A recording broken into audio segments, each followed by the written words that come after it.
હારીજ લોહાણા સમાજની વાડી ખાતે ભવ્ય સમરસતા એકતા રક્તદાન કેમ્પ યોજાયો। 1058 ઉપરાંત બ્લડ બોટલ એકત્રિત કરાયું। પાટણના હારીજ નગરપાલિકાના પૂર્વ પ્રમુખ અને હારીજના ઉદ્યોગપતિ સ્વર્ગસ્થ મહેતા અનિલકુમાર છોટાલાલના સ્મરણાર્થે તેમના પરિવારજનો દ્વારા સમરસતા 6મી વાર એકતા બ્લડ ડોનેશન કેમ્પનું ભવ્ય આયોજન કરવામાં આવ્યું હતું।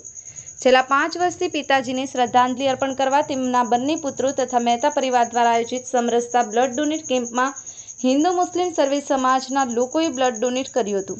ब्लड डोनेट केम्प में मुस्लिम समाज द्वारा रक्तदान करी कोमी एकताना दर्शन कराव्या हता तथा मूळ एकलवा गामना 55 वर्षीय दिनेशभाई दर्जीए 75મી વાર ब्लड डोनेट करी युवानोने ब्लड डोनेट करवा अंगे प्रेरणा आपी हती। आ कार्यक्रममां समी संखेश्वर, हारीज, रातनपुर अने अन्य जिल्लामांथी पण दरेक समाज, सेवाभावी संगठनो, महिलाओ सहित मोटी संख्यामां दाताओ द्वारा रक्तदान करवामां आव्युं हतुं।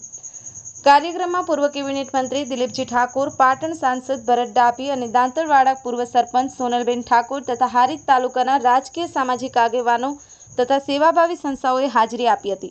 ब्लड डोनेट करनार तमाम रक्तदाताओं ने मेहता परिवारना पुत्रों जीगरभाई प्रतीकभाई द्वारा भेट सोगात साथे प्रमाणपत्र आपी सन्मानित करवामां आव्या।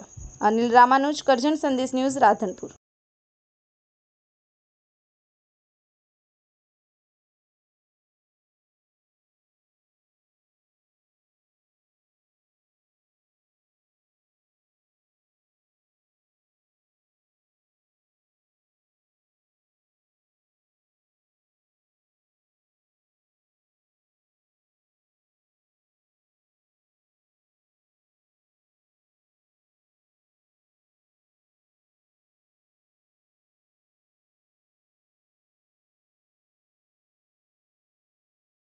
पांच वर्षथी अमे रक्तदान करीए छीए तेना अनुसंधाने आ छठ्ठो रक्तदान छे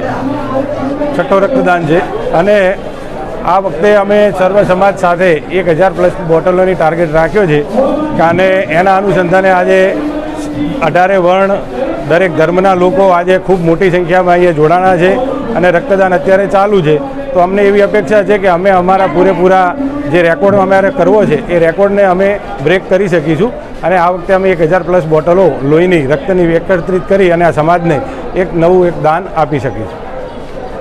ઓકે, બોલો। દરજી દિનેશભાઈ દલસુખભાઈ, ગામ એકલવા, આજે 75મી વખત રક્તદાન કરવા જઈ રહ્યો છું અને જ્યારે જ્યારે સમાજને કંઈ પણ નાના મોટી જરૂરિયાત પડી ત્યારે આ કુટુંબ પડખેરેલું છે, એ ઋણી છે, તો એ માટે થઈને આખો સમાજ અમે આવ્યા છીએ અને રક્તદાન કરવા જઈ રહ્યા છીએ।